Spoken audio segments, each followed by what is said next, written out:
Il y avait 2 locataires à l'intérieur, du jour au lendemain, plus de loyer. J'ai vu votre vidéo sur YouTube, je sais que vous êtes mon propriétaire, donc de toute façon vous êtes blindé, donc je ne vous paierai pas. J'ai même des gens de ma famille qui savaient ce que je faisais, mais qui du jour au lendemain m'ont dit « mais comment tu peux dire une chose pareille sur Internet ?» Attends, je vends pas des armes. Hein. Il m'a dit une phrase, Yomi, qui m'a vraiment parlé, il m'a dit « c'est quoi ton but dans la vie ?» Et le monde va dans une direction, je sais pas si elle sera catastrophique, je prédis pas quoi que ce soit, mais en tout cas elle sera incertaine. Ce podcast est édité par Coleman Media, un label de podcasteurs spécialisé pour les coachs, les professions de l'accompagnement, les consultants. Timothée, hello. Hello. Comment vas-tu? Ça va, écoute. Content de t'avoir avec nous aujourd'hui. Ravi d'être là. Je vais pas faire le traditionnel présente-toi, etc. Les gens ils iront chercher, on mettra tous les liens en description pour qu'ils puissent voir dans le détail qui tu es, ils vont le découvrir au fur et à mesure de l'épisode. Je voudrais commencer par une question. Tu es investisseur immobilier, avec des projets qui sont pas que patrimoniaux, il y a des branches commerciales dedans, etc. Tout à fait. Tu es en 8e année de médecine. Yes. Tu es médecin, on va dire. Tu fais de la formation, du coaching, de la thérapie, et tu es jeune papa. Yes. Comment tu fais? Je pense que si je fais la moitié, je fais un burn-out. Ouais, ça fait beaucoup de choses. Alors, les choses sont arrivées petit à petit. Hein. C'est pas, je me suis pas dit un matin, tiens, je vais faire ça. Ça a vraiment été une construction de différentes aventures, de différentes rencontres. À la base de la base, le premier projet dans lequel je me suis lancé, qui se rapproche de l'entrepreneuriat, même si c'est un petit peu connexe, c'est qu'en fait, à la fin de ma première année de médecine, j'ai eu une éducation où mes parents n'allaient pas me payer mes études. Ils n'allaient pas me faire des virements de 500 000 euros tous les mois en me disant c'est bon, tu peux profiter. Donc, il a fallu que je trouve une solution. Et étant passionné de psychologie, j'avais un petit peu de sous de côté. J'avais fait un peu de mannequinat quand j'étais jeune, un peu de cinéma, de trucs comme ça. Et j'ai dépensé tout mon argent à l'époque dans une formation pour faire de l'hypnose dans un institut qui s'appelle Psynaps, qui est très connu en France, un des plus gros sur le marché. Et donc, j'ai fait 3 semaines de formation en hypnose ericksonienne, donc il y a une hypnose qui est permissive et non pas une hypnose qui est directive, ce qui fait une grande différence dans l'approche. Et puis par la suite, je me suis dit, tiens, je suis formé, j'adore ça, j'aime bien ça. C'était la période où tout le monde parlait de l'auto-entreprise, que c'était l'Eldorado pour les nouveaux auto-entrepreneurs, etc. Donc je me dis, tiens, j'ouvre ma petite auto-entreprise. J'ai fait ça, c'était fin juillet, à la fin de ma première année de médecine. J'ai commencé mes premières consultations mi-août. Et petit à petit, en fait, ça a décollé beaucoup plus que ce que j'avais imaginé, à tel point qu'en l'espace de 6 mois, je suis passé de une consultation le samedi matin à 30 consultations par semaine. Donc, où je remplissais mon samedi matin, mon samedi après-midi, mon dimanche matin, mon dimanche après-midi, plus une après-midi où je faisais des séances gratuites à la fac pour les étudiants de première année, pour préparer le concours, gérer ses émotions, etc. Et c'est ce qui m'a permis par la suite de faire mon premier investissement immobilier, puis mon deuxième, puis mon troisième. Ensuite, je suis devenu prof dans cette même école en hypnose. Ensuite, j'ai fait tout mon cursus en programmation neurolinguistique. Et donc, tout s'est fait, si tu veux, petit à petit. Et ensuite, je suis devenu papa d'une petite fille qui a bientôt 7 mois aujourd'hui. Donc, voilà, c'est le fait de mettre les briques les unes au-dessus des autres. La maison n'est pas arrivée telle qu'elle en claquant des doigts, quoi. Combien il y a eu d'années entre le tout début, donc tu t'inscris pour apprendre l'hypnose ericksonienne, et tout ce que tu fais aujourd'hui? 6 ans. Parce que j'ai commencé en fin de première année de médecine. Aujourd'hui, je suis bientôt à la fin de ma 8e, sur 9, c'est 9 ans le cursus total pour être médecin généraliste. Donc 7 ans quasiment. Ouais, je pense que c'est ça qu'on se rend pas bien compte. Et moi, des réflexions comme ça, j'en ai aussi. C'est cette phrase de « It took me 10 years to become an overnight success ». Et on se rend pas compte parce qu'aujourd'hui, on voit, tu es assez jeune, tu as fait beaucoup de choses, tu as déjà un beau patrimoine, tu as plusieurs activités. Mais 6 ans en fait. Ouais, carrément. 6 fois 365 jours où tous les jours tu t'es bougé le cul, tu as fait plein de trucs, ouais, tout à fait, et on n'arrive pas comme ça par hasard aujourd'hui. Et en plus, c'est une réflexion qu'on me fait souvent. Alors souvent, je dis aux gens, mais vous savez, moi, je suis pas parti en vacances, ça fait 6 ans que je pars en vacances 3 semaines par an. Et quand je pars en vacances, j'ai mon téléphone, j'ai mon PC et je continue de travailler. Moi, le dimanche, je travaille. Hier soir, on s'est écrit sur Instagram, j'étais en train de faire de la peinture dans ma dernière acquisition. Tu vois, les gens, il faut avoir conscience aussi que, et je rejoins une phrase de Bernard Tapie, qui est un monsieur que j'admire beaucoup, qui dit l'entrepreneuriat, c'est beaucoup de sacrifices. Et c'est vrai, en fait. Moi, j'ai eu une copine, notamment avec qui j'ai passé 3 ans, qui m'a quitté pour ça. Où du jour au lendemain, je me suis retrouvé tout seul parce que tu travailles trop, tu n'es jamais là, donc je m'en vais. Et c'est pas des situations faciles et il faut pas croire que c'était tout bien, tout cuit, tout fait et qu'il suffit. Il faut le faire. Il faut le faire. Et je pense que la clé dans tout ça, c'est vraiment que ça fasse plaisir. faut vraiment avoir goût à ça. Et moi, je sais que même le dimanche matin, je suis sur le Bon Coin où je vais gérer un locataire qui est un peu compliqué, où je vais construire un nouveau projet, où je vais faire de la formation, par exemple. Mais vraiment, c'est pas que ça me demande pas d'effort, mais ça me fait plaisir de le faire. Je comprends. Tous mes posts LinkedIn et tous les emails de mon entreprise, c'est moi qui les écris le matin même, pour le jour même. Ok. Je pourrais m'organiser, je pourrais prendre des équipes pour J'aime le faire. Ok. D'où les stories à 6h du matin. Voilà, ça arrive souvent. Aujourd'hui, on parle de plus en plus d'équilibre pro-perso. Ouais. Et quand on te regarde de l'extérieur, on se dit, il n'y a pas d'équilibre. Moi, Non. la plupart des gens qui me regardent, pareil. Hein. Mais est-ce que ça vient pas du fait que l'équilibre pro-perso, c'est un truc pour les gens qui subissent leur boulot? Et qu'en fait, quand tu aimes profondément ce que tu fais, que tu es drivé, que tu es animé, équilibre pro-perso, ça a déjà beaucoup moins de sens finalement. Qu'est-ce qui est du pro, qu'est-ce qui est du perso? Ouais. Surtout comme moi, j'ai la chance, et j'insiste sur le fait que c'est une chance de travailler en famille. Donc moi, ma femme travaille avec moi au quotidien, mais je veux dire, on n'a jamais eu, tu sais, cette grosse crise où le soir, on se met sur la gueule et tout, on se lance des verres dans la figure parce qu'on n'est pas d'accord sur un sujet bien. C'est jamais arrivé. Je vous du bois pour que ça n'arrive jamais. Mais je pense que équilibre ne veut pas dire 50-50. Équilibre veut dire équilibré. Ça veut dire une certaine stabilité, une homéostasie dans la relation que tu as avec tes proches, avec tes amis, etc. Et ça ne veut pas dire que je fais 35 heures de famille, 35 heures de travail. C'est pas la même chose. Bien sûr, je suis d'accord. Ta femme, donc, on travaille avec toi? Ouais. Qu'est-ce qu'elle fait dans vos C'est activités? elle qui s'occupe de toute la gestion immobilière du parc. Okay. Alors, elle a commencé, ma femme est esthéticienne de formation. Elle a eu sa boutique, elle a revendu et par la suite, elle m'a rejoint au sein de l'entreprise. Donc, elle fait tout l'aspect gestion administrative, mais elle peut faire des rendez-vous avec les artisans, elle va acheter de la fourniture sur les chantiers. Enfin, c'est le couteau suisse. Comment elle gère avec un bébé? 6 mois, c'est un peu moins un bébé, mais voilà. Comment ça se gère? Alors déjà, on a une grande chance avec ma femme, c'est qu'on a un enfant qui est facile.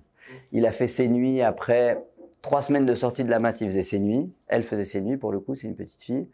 Elle pleure pas, elle est sympa, elle chouine pas, elle n'a pas de RGO, elle n'a pas de colique. Donc déjà, ça aide. Deuxième chose, l'avantage de l'immobilier, c'est que beaucoup de choses peuvent se faire en distanciel en fin de compte. C'est délégable pour une partie, mais ça peut aussi se faire en distanciel, ce qui fait que ma compagne, elle peut travailler depuis la maison. Donc, elle peut tout à fait avoir un moment où elle travaille, un moment où elle s'occupe de la petite, un moment où elle retravaille. Et tout ça rentre dans le cadre d'une activité et d'un rythme de tous les jours. Et ça, c'est vachement facilitant. Et c'est facilitant notamment pour une personne, pour moi. Parce qu'avec les activités qu'on vient d'évoquer ensemble, entre les gardes à l'hôpital, plus mon stage, plus préparer ma thèse, plus mes activités de formation au sein de Mindio, plus le nouveau projet immobilier qui continue de rentrer, si j'avais pas une femme aussi compétente, qui percute aussi vite, qui est une aussi bonne maman naturellement et qui a cette possibilité de travailler depuis la maison, mais je pourrais pas. Dans les faits, je pourrais pas. C'est pas possible. J'ai vécu le même truc. Okay. Ma femme elle travaille aussi avec moi dans l'entreprise. Okay. Elle gère tout le pôle Customer Care, succès client, etc. chez nous. Okay. Et c'est elle qui s'occupe de notre fils à 95% en vrai. Ouais. Hein, je suis là pour les moments cool en vrai, mais oui. pas tellement en train de gérer les problèmes. Pas trop, mais puis en même temps, juste j'ai repris le boulot et j'ai pas tellement le temps. J'ai le cheat code de. Elle était éducatrice de jeunes enfants avant. Ok. Donc si tu veux, elle avait déjà bac plus 8 en couche, tu vois. Moi, la première fois qu'on m'en a mis une, j'étais là, putain, mais comment ce truc, on dirait un origami. Je pense qu'il y a plein de gens aussi qui se rendent pas compte de ça, c'est que pour faire autant de choses et pour réussir, oui. Soit tu es seul et en fait juste tu cravaches 14 heures par jour, soit tu es une équipe en fait. Ouais, tout à fait. Et dans ta famille, il y a une équipe, il y a quelque chose de soudé et il y a quelque chose qui est important. J'ai l'impression que ça se popularise de plus en plus. Je vois de plus en plus de gens qui travaillent en famille, qui travaillent en couple, mais où c'était encore pas le cas dans nos milieux un peu internet il n'y a pas si longtemps que ça. Ouais. Comme si fallait faire une séparation des pouvoirs. Tu l'as remarqué aussi? Alors moi j'ai toujours vécu un petit peu ça parce que mon papa est généraliste également, ma mère est profession libérale, enfin beaucoup de personnes sont des professions libérales dans mes grands-parents, tout ça. Donc il y a souvent eu ce truc de, par exemple, monsieur est médecin installé et sa femme c'est la secrétaire du cabinet. Donc j'avoue que ça m'a toujours parlé et ça a toujours été un rêve partagé de mon papa et de moi-même de travailler en famille. D'ailleurs, j'aurais peut-être pas fait des études médicales si mon papa avait pas été dans le domaine. Dans les faits, c'est une vérité. Et ça aurait pas de sens pour moi de m'installer dans un cabinet où lui n'est pas.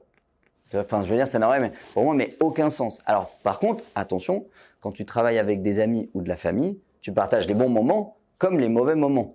Et partager les bons moments, c'est facile. Partager les mauvais moments, c'est là où ça demande une vraie gestion non seulement de tes émotions, de ton ego, parce que qui dit partager en famille, il n'y a pas de lui c'est le patron, lui il donne des ordres et lui il obéit. C'est une équipe. Et il faut avoir un système qui n'est pas vertical, mais qui est horizontal dans ton style de management, les feedbacks que tu vas donner.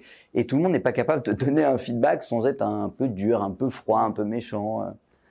Donc c'est une compétence, je pense. C'est pas simple. Et puis, imaginons que tu es dans une période où ton boulot c'est gérer des merdes. Il y en a des périodes comme ça. Carrément. Tu as géré des merdes toute la journée, tu rentres le soir, tu retrouves la personne avec qui tu partages ta vie, qui te partage toutes les merdes qu'elle a gérées également. Ouais. Et donc tu te retrouves à rebouffer de la merde en fin de journée alors que tu voulais juste rentrer chez toi.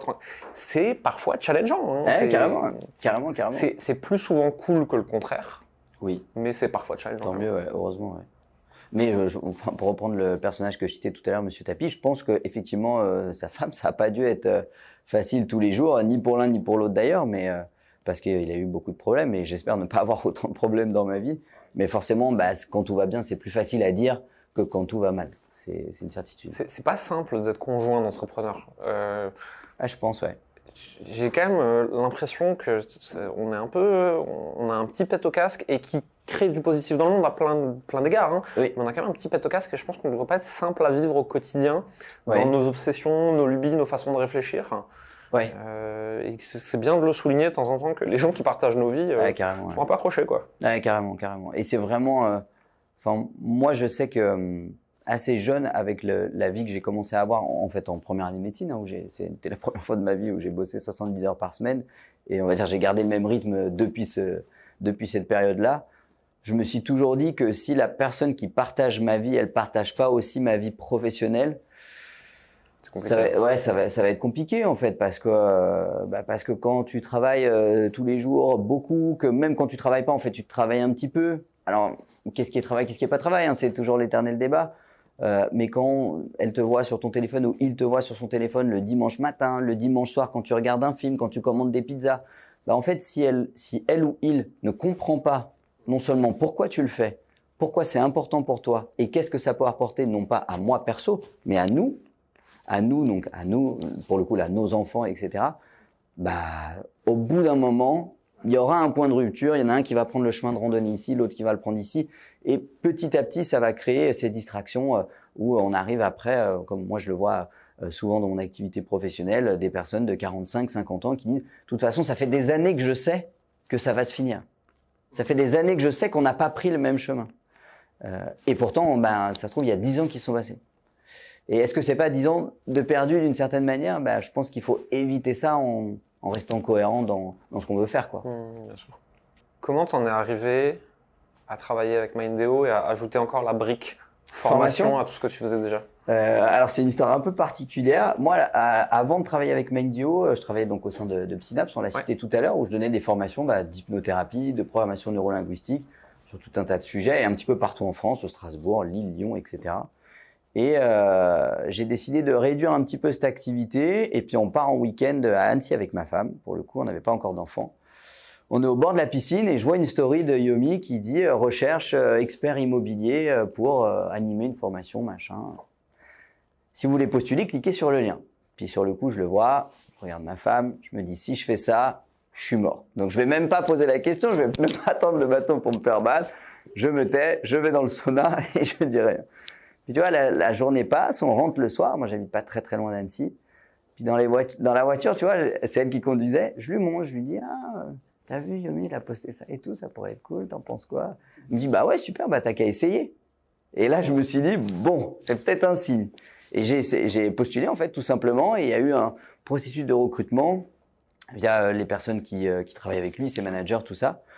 Jusqu'au moment où on s'est rencontrés, on a bien matché. Et il m'a dit écoute, voilà, moi j'ai comme projet de lancer une formation destinée à l'immobilier. Est-ce que ça te dirait de participer à ça ? Ton parcours est super top, tu as acheté beaucoup d'immobilier, donc tu as l'expérience. En plus, tu es jeune, c'est ce qui plaît aujourd'hui.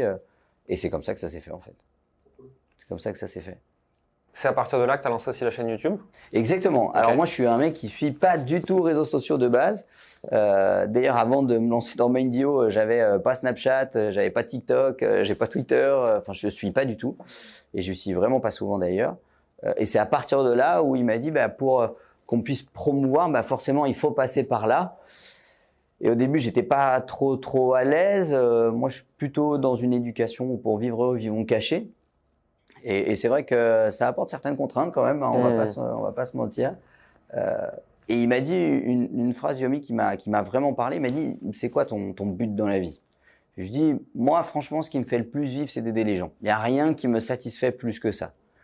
Il me dit, toi, tu les aides un par un dans ton cabinet. Il me dit, mais YouTube, tu peux les aider 50 000 par 50 000.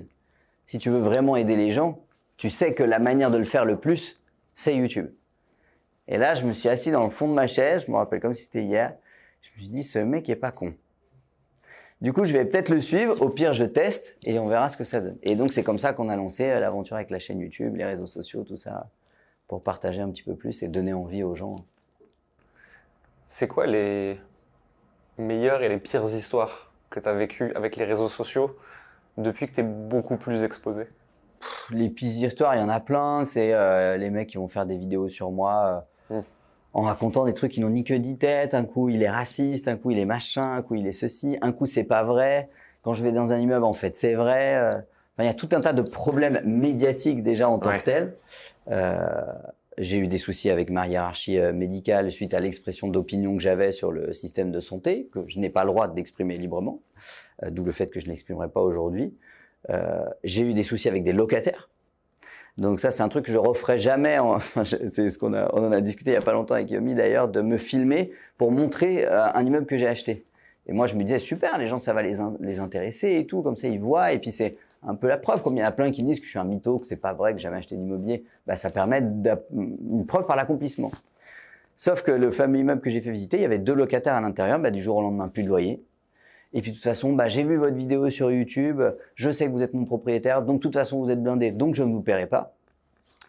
Et les artisans qui montent leur prix, les géomètres qui prennent plus cher, les architectes qui prennent plus cher. Donc, ça m'a quand même compliqué vachement la vie, d'une certaine manière, sur plein d'aspects. Des aspects plus personnels qui m'ont un peu plus touché, où j'ai même des gens de ma famille qui savaient ce que je faisais, mais qui, du jour au lendemain, m'ont dit « Mais comment tu peux dire une chose pareille sur Internet ?» J'ai commencé à une chose pareille. Attends, je vends pas des armes, hein, j'éduque les gens et je leur propose des méthodes pour investir dans l'immobilier, pour créer leur propre retraite. Oui, mais bon, tu peux pas dire comme ça que tu as de l'argent sur Internet. Je dis, si tu vas prendre des cours de cuisine, c'est un peu mieux si le cuisinier que tu vas voir, il a un restaurant qui tourne du feu de Dieu. Oui, c'est pareil. Ouais, mais c'est quand même pas pareil. Et ça m'a apporté des discussions, même des amis de mes parents qui ont fait des réflexions à mes parents. J'ai vu ça aussi. Du genre, mais comment tu peux laisser ton fils faire une chose pareille? C'est n'importe quoi. Donc ouais, franchement, c'est la balance pour l'instant. Elle est peut-être pas à l'équilibre, peut-être un peu plus du côté négatif. J'en ai vécu des comme ça quand j'ai commencé. Ouais, je pense. Ouais. J'ai une connaissance proche de mon père qui est venu lui expliquer que vu les likes que j'avais sur Facebook, les chiffres annoncés étaient forcément une escroquerie. Moi pareil. Bonne ambiance. Un truc quasiment similaire. Bonne ambiance. Alors je leur explique gentiment que les likes c'est pas le chiffre d'affaires, hein, que c'est pas la même chose. Mais bon, les gens seront toujours malveillants. C'est un truc de malade en fait. Et j'ai l'impression que dans certaines régions de France, en fait, c'est pire. Peut-être. Parce qu'il y a des régions qui sont très mal à l'aise avec le fait de montrer. Et d'autres régions qui le sont moins. J'ai l'impression qu'à l'Est, ils aiment pas trop. Hein. Non. C'est pas trop leur philosophie. Non, c'est très discret et en fait c'est triste parce que, moi je trouve ça super triste cette mentalité-là de manière générale qui est, je sais pas si on peut dire que c'est une mentalité française. Je fais une généralité quand je dis ça, mais en tout cas on voit quand même que c'est pas partout pareil. C'est pas partout pareil. Tous les influenceurs, si tu regardes les influenceurs aux États-Unis, au Canada, en Allemagne, tout ça, c'est pas la même chose. Et je pense que toi et moi, on n'est pas du tout dans cette démarche d'être influenceur. On crée pas de contenu, on commente notre vie.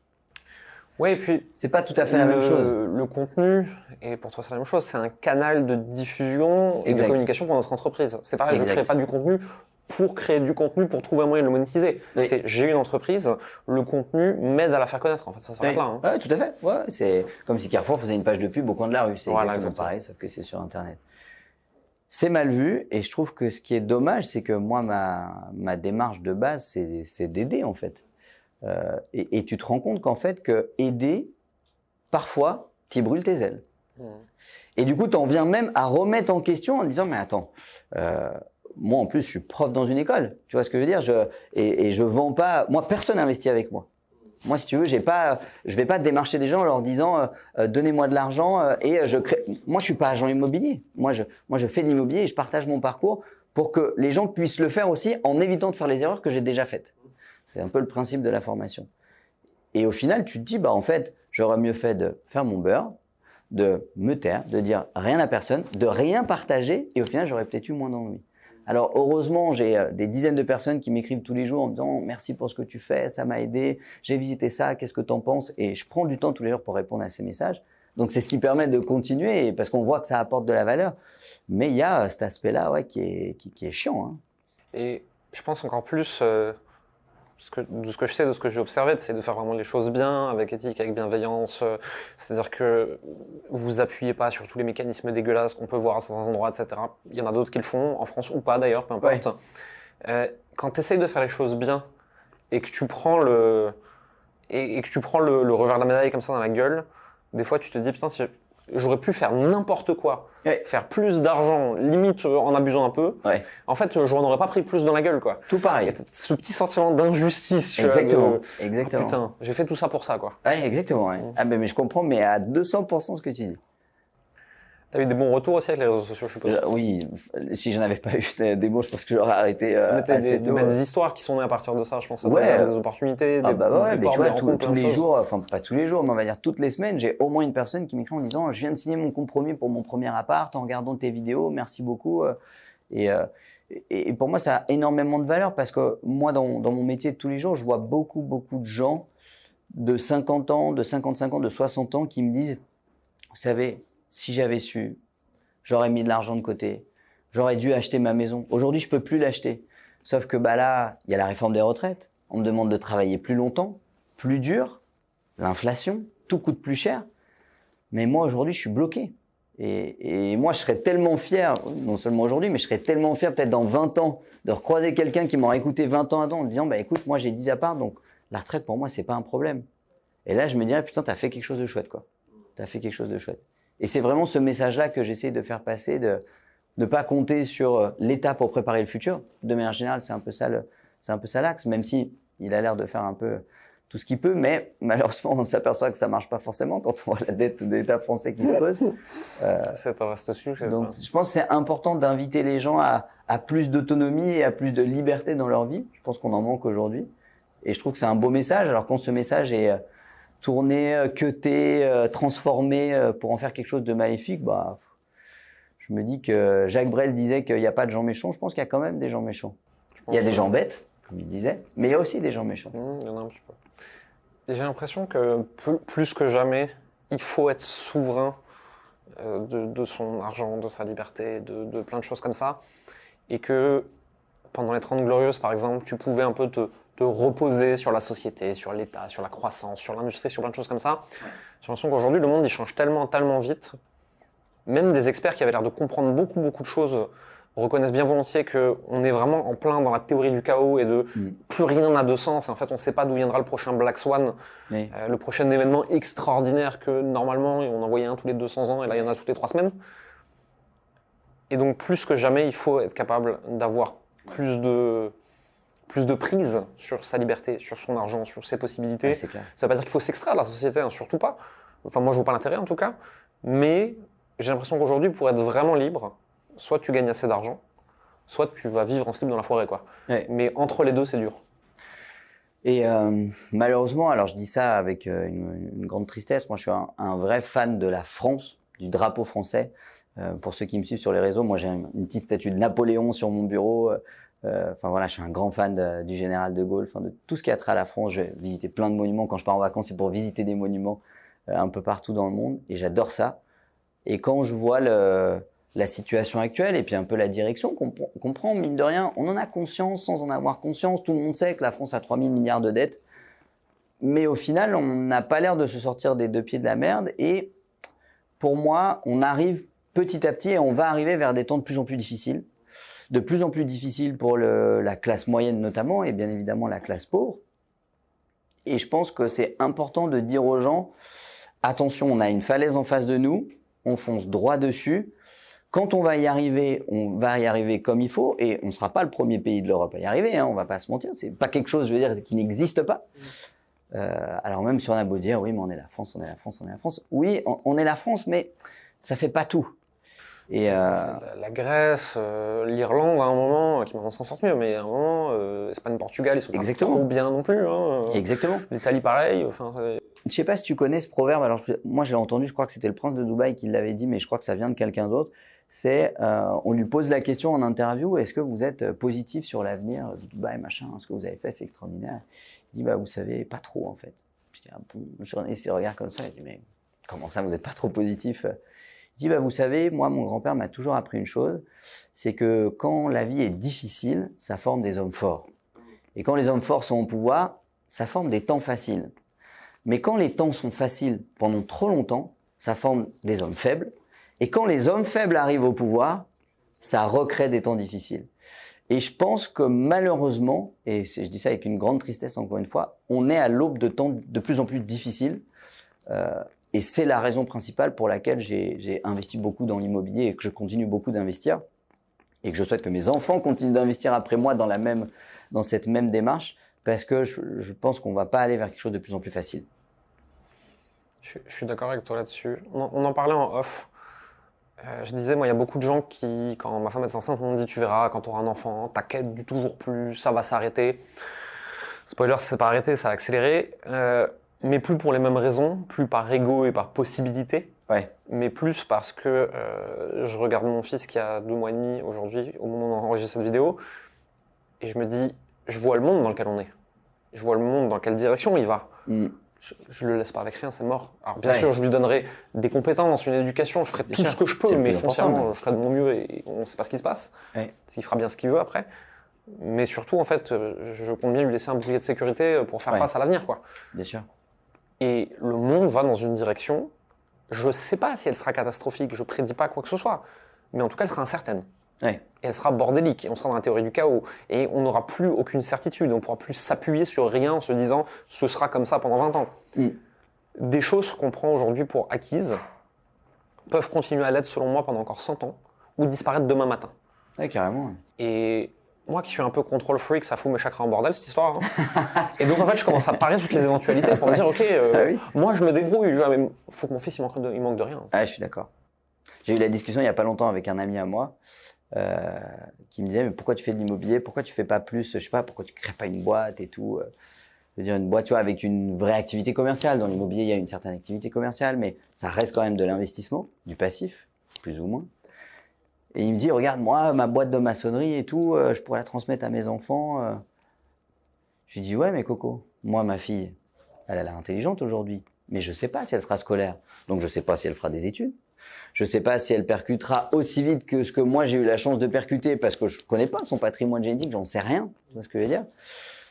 Sauf que pour diriger une boîte entrepreneuriale, ben, tout le monde ne peut pas le faire. Et il ne faut pas mentir aux gens, tout le monde n'est pas capable de diriger une boîte qui a 5, 10, 15, 20 salariés. Donc quand tu as des entrepreneurs qui disent « mais moi j'ai une boîte de 50 salariés, je veux la transmettre à mes enfants », tu veux la transmettre, mais est-ce qu'ils pourront la diriger et eux-mêmes la transmettre à leurs enfants ? Pas sûr. Moi, détenir un bien immobilier, créer du patrimoine, tout peut être géré par quelqu'un d'autre et de manière efficace. Donc je sais, j'aurai jamais ce souci. Mes descendants, entre guillemets, mes enfants, n'auront pas ce problème de se dire « putain, on est le 14, j'ai 0 sur mon compte, et sauf que j'ai pas encore fait mes courses pour la semaine prochaine. » Et je pense que quelqu'un qui est capable de dire « oui, mais c'est pas une bonne astuce », c'est quelqu'un qui est déconnecté de la réalité. Et j'invite cette personne-là à aller une journée au contact vraiment des gens comme moi je le fais dans mon métier de tous les jours, où je passe plus de temps à voir des gens pas trop heureux et pas trop en bonne forme que des gens heureux et en bonne forme. Mais la vraie vie, c'est celle-ci. La vraie vie, c'est que le 10 du mois, un Français sur 3 a 0 sur son compte. Et alors, on peut stigmatiser autant qu'on veut, mais il n'a pas 0 sur son compte parce qu'il est feignant. Il a 0 sur son compte parce que les règles du jeu ont changé tellement vite et sont devenues tellement complexes et on lui a tellement pas donné les armes pour progresser dans ces règles du jeu-là, bah, que du coup, il se retrouve piégé. Et puis il dit, mais si je travaille plus, du coup, on va me pomper plus de charges sociales et d'impôts. Donc au final, je me dis qu'il vaut mieux rester au chômage. Mais quand je suis au chômage, la société me stigmatise en disant que je suis un branleur. Donc, quelle est la solution dans tout ça ? C'est C'est un échange qu'on avait eu sur LinkedIn et qui a d'ailleurs créé le moment où on s'est dit il faut vraiment qu'on la fasse cette interview, cette discussion. Ouais. Et moi je disais, mais ça a été mal compris en plus, je disais l'immobilier c'est pas un revenu passif, mais c'est le meilleur moyen de s'enrichir pour quelqu'un qui n'a pas les compétences entrepreneuriales ou la volonté de les acquérir. Exactement. Parce que, et ça tout le monde le dit, hein, l'immobilier, faut bosser. Il faut être un peu malin, mais c'est malin de la rue, il faut sentir les trucs, il faut aller, voilà, c'est de la démerde. C'est de la démerde. T'as pas besoin d'avoir fait bac plus 8 pour faire du patrimoine immobilier, à moins que tu fasses des montages complexes, c'est encore différent, mais pour faire un patrimoine de base et l'accumuler sur toute ta vie, en gros, pas besoin d'être un génie, il faut juste pas faire de conneries. C'est pour ça que les formations comme la tienne sont très bien pour ça. On évite les grosses conneries et donc derrière, il y a vraiment juste à appliquer bêtement. C'est ça. Et il y a tout le monde qui a dit oui, tu dis que l'immobilier c'est pas bien. Non, j'ai pas dit ça. Je dis que moi, par exemple, dans mon cas, avec mes compétences entrepreneuriales, j'ai beaucoup plus d'effet de levier à faire croître ma boîte qu'à faire de l'IMO, même avec le levier bancaire, parce que je peux vraiment croître exponentiellement. Mais c'est pas le cas de tout le monde. Bien sûr. Et le levier bancaire qu'on a en France, et l'IMO pour quelqu'un qui a pas trop de compétences ou qui a pas envie d'en acquérir, c'est quand même un très bon deal, quoi. Même avec les taux actuels. Ah, mais carrément. On en a parlé il y a pas longtemps, je sais plus, j'avais commenté un post et t'as rebondi dessus en disant c'est fou comme dans le monde de la start-up, les gens ne comprennent rien à l'immobilier. Ah oui, non, ça c'est Je sais plus ce que c'était. C'était Jean de la Roche-Brochard qui disait chez Jocaris, je me souviens plus de son nom, peut-être, et qui disait en gros que l'immobilier n'était pas scalable du tout et qu'à la fin de la journée, une emmerde, c'était une emmerde, peu importe si t'avais mis de la tech par-dessus. Mais foncièrement, c'est pas qu'ils comprennent pas l'IMO, c'est qu'en fait, il y a des startups qui se basent sur l'IMO et qui font croire qu'elles sont des startups alors qu'elles sont des foncières. Et en fait, un WeWork est assimilé, qui est foncièrement, c'est une foncière, c'est rien d'autre, quoi. Et qui essaie de se valoriser comme si c'était Facebook, bah ça pète. Bien sûr. Ça marche pas, le tableau est pas juste. Et puis, enfin, je veux dire, le métier d'un investisseur, c'est de faire des maths. Mais des maths de base, des calculs de rentabilité. Sauf que la plupart des gens vont dire « Ouais, mais l'IMO, tu fais les statistiques montrent que tu fais 6% par an. » Ah non. Ça, c'est les statistiques de l'actif. Mais l'immobilier à effet de levier auquel quasiment tout le monde a accès en France, tu fais beaucoup plus que 8% par an. Tu mets 10 000 euros dans la machine, ça te permet d'en emprunter 100. Par chez moi, avec 100 000 euros, tu achètes 2 T2 meublés, grosso modo, qui te rapportent 500 euros de loyer par mois. Ça veut dire que tu encaisses 12 000 euros de loyer pour 10 000 euros de mise. Donc, calcul de rentabilité, 12 000 divisé par 10 000 multiplié par 100, ça fait beaucoup plus que 4%. Alors les gens vont dire, ouais, mais... Ah non, mais comparons ce qui est comparable. C'est soit on compare la rentabilité sur le capital investi, soit on compare la rentabilité de l'actif. Mais la beauté de l'immobilier, c'est que c'est pas la même chose, justement. En bourse, tu mets 10 000, tu es à 8%, bah, ça t'apporte 8% de 10 000. Alors que dans l'immobilier, tu mets 10 000, ça va te rapporter 8% de 100 000.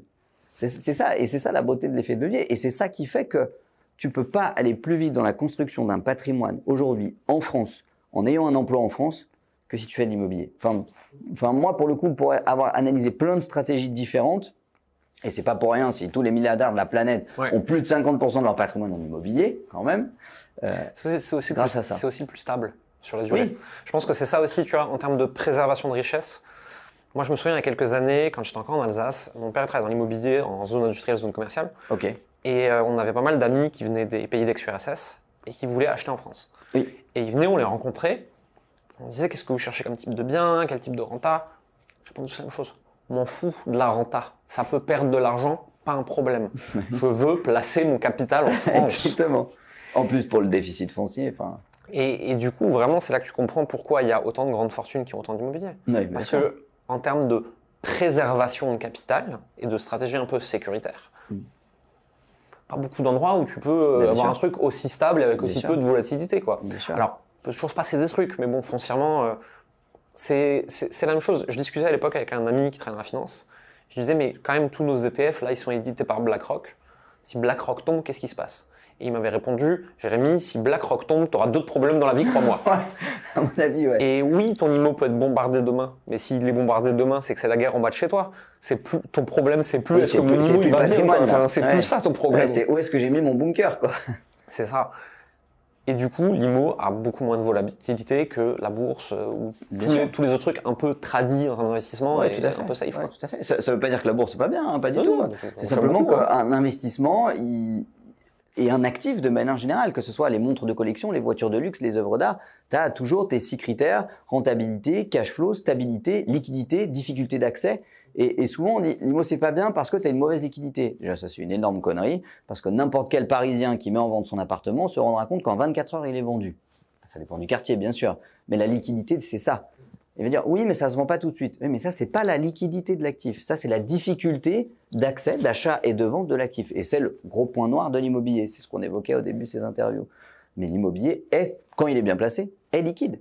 Je pense qu'il y a aussi un truc qui est mal compris ou mal communiqué sur Internet. C'est il y a plein de gens qui font pas d'IMO, pas parce que c'est pas une bonne idée, mais parce que ça les emmerde. Et ça, pour moi, j'entends très bien. Moi, à titre perso, j'en fais pas. Après, j'en ai dans la famille, mais j'en fais pas. Parce que ce que ça demande me fait profondément chier. Et je préfère mettre mon argent dans des endroits qui m'amusent. Oui.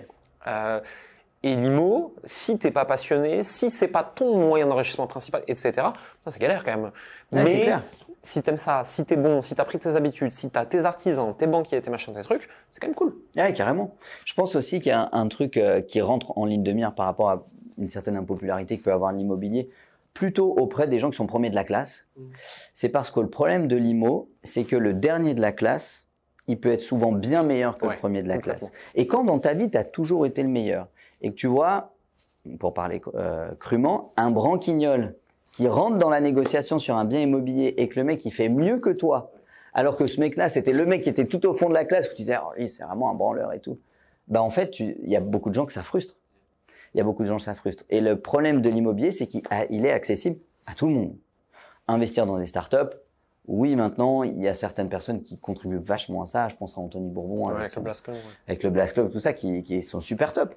Mais c'est encore pas aussi accessible que d'acheter un petit immeuble en province avec un local commercial au rez-de-chaussée, 2 apparts à rénover au-dessus. Non, et puis, tu mets en location. Alors déjà, tu peux pas faire d'effet de levier sur l'investissement startup.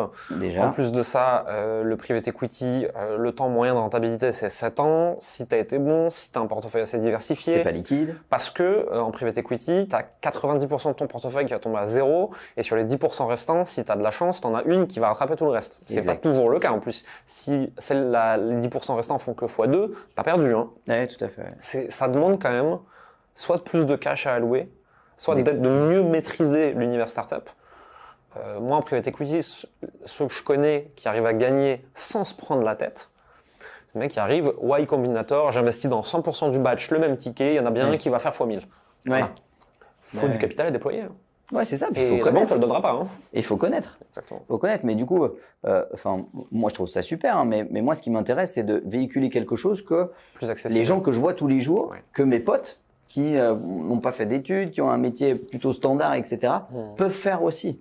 Et malheureusement, private equity, quand le ticket minimum il est 40 000, si tu n'as pas 40 000 sur ton compte, tu fais pas. Je suis d'accord avec toi. Et en plus, il faut que tu sois au courant que ça existe.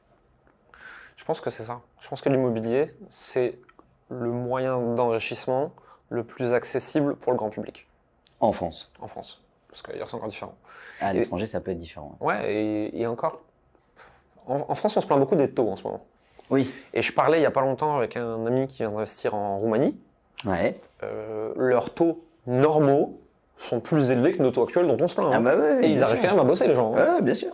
En fait, si tu veux, c'est une question de conjoncture de marché. Le problème, c'est que, de manière générale, il y a pas mal d'études économiques. Charles Gave en parle très bien, que tu dois connaître, où plus les taux sont élevés, plus le prix de l'immobilier a tendance à stagner, voire à baisser. Ouais. Parce qu'en fait, c'est une question d'homéostasie. En fond, c'est la loi de l'achat et de la demande. Plus il y a de gens qui sont prêts à acheter ton produit, plus ça tire le prix vers le haut. Plus il y a de gens qui sont prêts à en vendre, plus ça tire le prix vers le bas. Et là, on est actuellement en France à une conjoncture de marché où les gens veulent encore les prix post-Covid, parce que eux, on leur a dit que ça valait tant, donc il n'y a pas de raison qu'ils ne le vendent pas tant.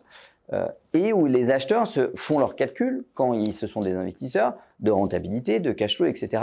Et comme ils ont bien fait leur classe et qu'ils ont regardé des vidéos sur YouTube, ils savent que ça sert à rien d'y aller puisque la banque va dire non.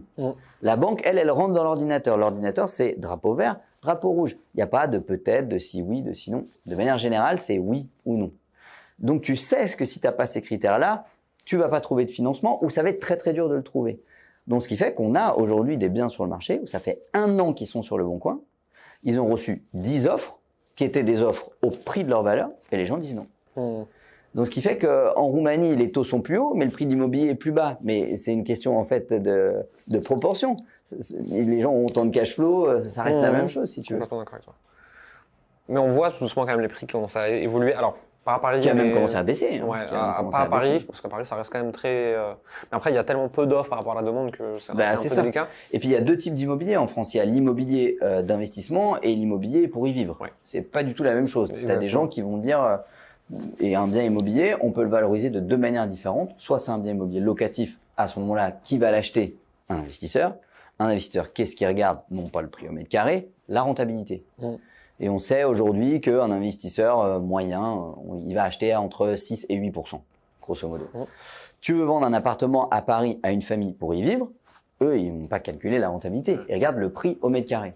Mais c'est deux choses différentes. Et c'est là où tu as pas mal de gens qui ont dit « Ah, les gens qui ont de l'immobilier et tout, avec ce qui se passe, ils vont perdre de l'argent. » Les gens qui ont de l'immobilier pour y vivre, peut-être, à Paris, certainement. Mais les gens qui ont de l'immobilier locatif, 8%, ça reste 8%. Tu vois ce que je veux dire? Donc, il y a déjà différents marchés immobiliers. En plus, il y a l'immobilier commercial, l'immobilier d'habitation. C'est des choses qui évoluent de manière différente. Donc, on ne peut pas faire de théorie en disant le marché immobilier va se cracher, c'est la fin, etc. etc. Je pense qu'il y a certains types de biens immobiliers qui sont plus dans la merde que d'autres. En fait, juste bien sûr. En fonction de l'offre et de la demande, encore une fois. L'habitation, je pense pas qu'il y aura tant de problèmes que ça. Le magasin, je pense pas qu'il y aura tant de problèmes que ça. Je pense que les tours de bureau, surtout ceux qui sont un peu vieillissants, vont prendre un peu dans la gueule. Et c'est normal, en fait. Et puis, c'est pas censé être autrement, en fait. Ouais, c'est sûr. Et puis, je veux dire, c'est là aussi le métier, entre guillemets, de l'investisseur, c'est de savoir ce que c'est une bonne diversification, que même quand on fait de l'immobilier au sein de la tranche de ton camembert qui est immobilier, tu peux te diversifier. Tu peux faire de la petite surface pour étudiants, tu peux faire de la grande surface pour faire du co-living pour personnes âgées, tu peux faire plein de choses. Et c'est là aussi l'intérêt de savoir comment ça marche et d'avoir ces bases-là, savoir ce que c'est la liquidité, savoir comment est-ce qu'on diversifie, les proportions et s'inspirer de gens qui ont déjà eu des portefeuilles et voir comment est-ce qu'ils font. Complètement.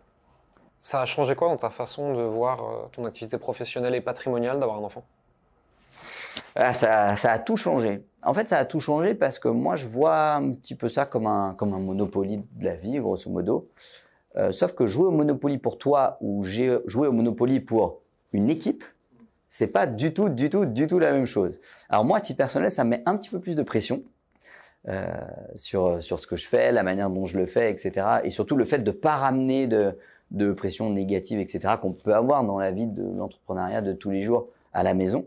Mais surtout, ça donne du sens, en fait. On comprend encore plus pourquoi on le fait. Et moi, je sais que si demain, bon, pour le coup, ma petite fille, je l'ai pas depuis longtemps, mais si demain ma femme n'était pas là, je ferais pas ce que je fais. Parce que ça m'intéresse pas de le faire pour moi. Moi, si tu veux, je dépense 1 800 € par mois. Ma chemise, c'est une chemise qui vient de Primark. J'ai pas de vêtements chers, j'ai pas de montre chère. J'ai un rythme de vie plutôt basique. Donc, j'ai pas besoin de ça pour l'aspect financier. Moi, c'est vraiment la performance, c'est du sport en fait. Et quand tu te mets à faire du sport avec une équipe, des gens qui tiennent à toi et qu'en plus, au vu de tout ce qu'on vient d'évoquer, on sait que ce sport-là, ça va devenir un sport qui va être déterminant dans la vie de tous les jours et que derrière toi, tu as du monde qui attend et qui en a besoin pour manger, bah, ça donne un sens qui transcende. Je dis souvent à ma femme en rigolant que si elle n'était pas là, je serais en slip sur une plage en Thaïlande à faire 3 000 € par mois sur Internet en 30 minutes par jour et à rien foutre d'autre, quoi. Clairement, je suis complètement d'accord. Mais à un moment, tu te dis, je veux qu'ils travaillent par envie, pas par obligation, dans des boulots qu'ils aiment autant que possible. On n'aime jamais 100% de ce qu'on fait, mais 90% c'est quand même cool, hein, quand même. On a de la chance. Hein. On a créé un truc stylé. Que la famille, elle manque jamais de rien. Mais plus que ça, moi j'aime bien les mondes, j'aime bien les trucs comme ça, etc. Vraiment, moi je regarde l'avenir du monde et je me dis, soit tout va bien se passer, et tant mieux, j'aurai de l'argent pour faire des trucs rigolos, soit peut-être que demain, en fait, pour soigner mon enfant, il faut que j'ai beaucoup d'argent. Pour quitter le pays parce que quelque chose a dégénéré, socialement, international, peu importe, il faut que j'ai beaucoup d'argent. Et en fait, je préfère me dire, je suis un peu parano, et au pire, je l'aurais été pour rien, et ben je me retrouverais dans un endroit calme et agréable avec de l'argent, et je pourrais en profiter. Soit j'ai pas été parano pour rien, et bah, au moins j'ai prévu des choses quand même. Exactement. Il vaut mieux être le joueur du Monopoly qui a des immeubles sur toutes ses cases. C'est ça. Seuls les paranos survivent. Ouais, c'est clair. Aujourd'hui, ton process de création, YouTube par exemple, ça ressemble à quoi?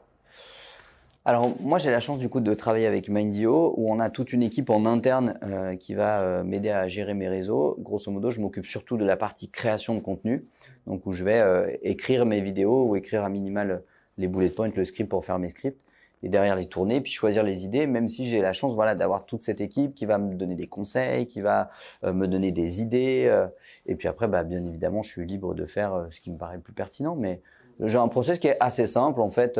Des idées j'en ai plein. Ensuite, j'écris mon script tout naturellement. Je tourne la vidéo soit avec un caméraman si c'est une vidéo dynamique, soit à mon bureau tranquille chez moi. Et j'essaye à chaque fois de donner le maximum de valeur, que ce soit des choses utiles. J'essaie de ne pas faire trop des trucs entre guillemets cucul à praline, mais vraiment. Je préfère avoir cette image pédagogique. On m'a dit il n'y a pas longtemps, notamment parce que j'ai changé mes lunettes, je ressemblais à un prof de chimie. Donc je préfère avoir cette image de prof de chimie plutôt que le mec qui se filme sur la plage à Bali et tout pour dire moi j'ai réussi tout ça. C'est fatigant, ça doit être. J'ai rien contre ça, hein. Je trouve ça très bien et je pense que ça peut motiver certaines personnes, mais moi ça me correspond pas trop quoi. Je comprends. Je suis pas sur la plage à Bali. Ouais. J'ai l'impression que tu as un peu de types de contenus qui vont ressortir. Les contenus un peu marronniers de base qu'il faut faire quand on est dans la niche IMO. Et que ça, c'est un peu les équipes de Mindeo qui te disent regarde, tiens, ça serait pas mal, ça serait pas mal. Après, tu te débrouilles, quoi. Mais tu te donnes des idées. Et après, il y a je suis en train de faire tel projet IMO, faut absolument qu'on en fasse un blog parce que ça va être trop cool, je le commente. Exactement. Exactement. Okay. Et l'idée surtout, c'est de pas créer du contenu, comme on disait tout à l'heure, mais vraiment de commenter. Documenter ta vie d'investisseur. Ouais, exactement. Et ça rejoint vraiment la principale règle pour moi de l'investissement, c'est que si aujourd'hui vous faites quelque chose et qu'en tapant ça sur Internet, vous trouvez que personne ne l'a fait avant vous, attention, c'est sûrement une énorme erreur. Ouais. Parce qu'en fait, on n'invente rien dans l'investissement. Et moi, je dispense des conseils sur YouTube pour que les gens ne fassent pas les mêmes erreurs. Je veux dire, j'ai rien inventé. C'est soit des choses que j'ai vécues, mais que des millions de personnes ont vécues avant moi, soit des choses que j'ai lues, que des milliers de personnes ont lues avant moi. Et j'essaie d'en faire la synthèse la plus compréhensible, la plus facilement mémorisable pour que les gens, au moment où ils vont faire leur visite pour un plateau, qui veulent le diviser en deux, ils disent « Ah, mais Tim m'avait dit qu'il fallait 2 évacuations d'eau. » Parce que pas 2 évacs, pas 2 salles de bain. Mais tant que tu n'as pas fait ton compromis, fait passer ton artisan et qui dit « Mais on ne peut pas diviser, monsieur. » Ah bon, mais moi j'ai fait une offre, j'ai signé un compromis.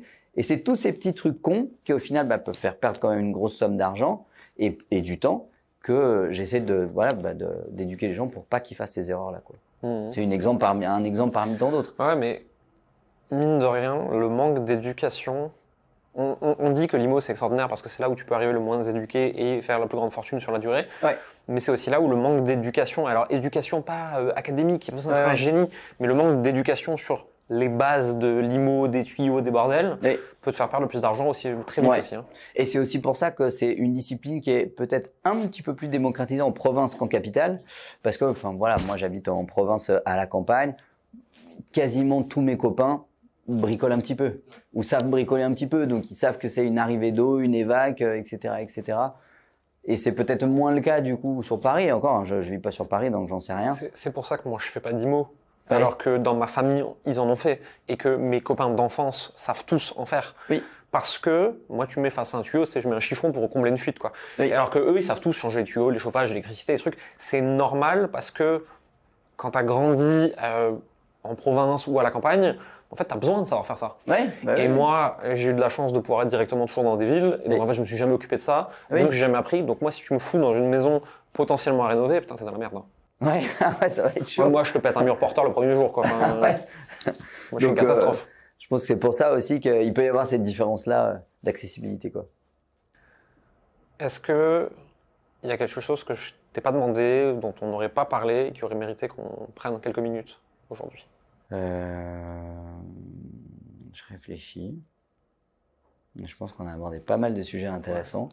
Enfin, franchement, j'ai pas de sujets qui me viennent comme ça. Je pense qu'on a fait le tour de pas mal de choses intéressantes. Est-ce que tu veux rajouter du coup quelque chose comme mot de la fin, un message que tu auras envie de faire passer à ceux qui nous regardent? Comme mot de la fin, je dirais un dicton très connu que tout le monde connaît, mais au final peu de gens l'appliquent. Mieux vaut prévenir que guérir. Que ce soit pour pour sa santé, pour son activité professionnelle, pour ses finances ou pour son patrimoine. Il ne faut pas attendre de rentrer dans la falaise avant de se dire j'aurais peut-être dû faire quelque chose. Et c'est tout le message que moi je véhicule sur les réseaux sociaux. C'est pas attention, ça va être la merde. L'idée c'est pas de faire peur aux gens, mais c'est de leur dire anticiper parce qu'il y a un moment, et ça c'est vrai, où ça va être trop tard. Donc montez dans le bateau, tout le monde peut monter dans le bateau, donc faites-le, passez à l'action et vous verrez qu'une fois que vous l'aurez fait une fois, le Monopoly c'est assez addictif quand même. On mettra les liens de ta chaîne YouTube et de tes réseaux sociaux pour qu'ils puissent tous te retrouver. Merci beaucoup d'avoir passé ce moment avec nous. Merci pour l'invitation. Merci pour ce que tu as partagé et à très vite. Ce podcast est édité par Coleman Media, un label de podcasteurs spécialisé pour les coachs, les professions de l'accompagnement, les consultants. On édite des podcasts, des newsletters, des médias aux côtés de ces coachs et de ces indépendants, Coleman Media étant une branche de l'entreprise Coleman Publishing qui, elle, propose de l'accompagnement. Si vous voulez en savoir plus sur tout ça, n'hésitez pas à regarder les liens dans la description. À bientôt.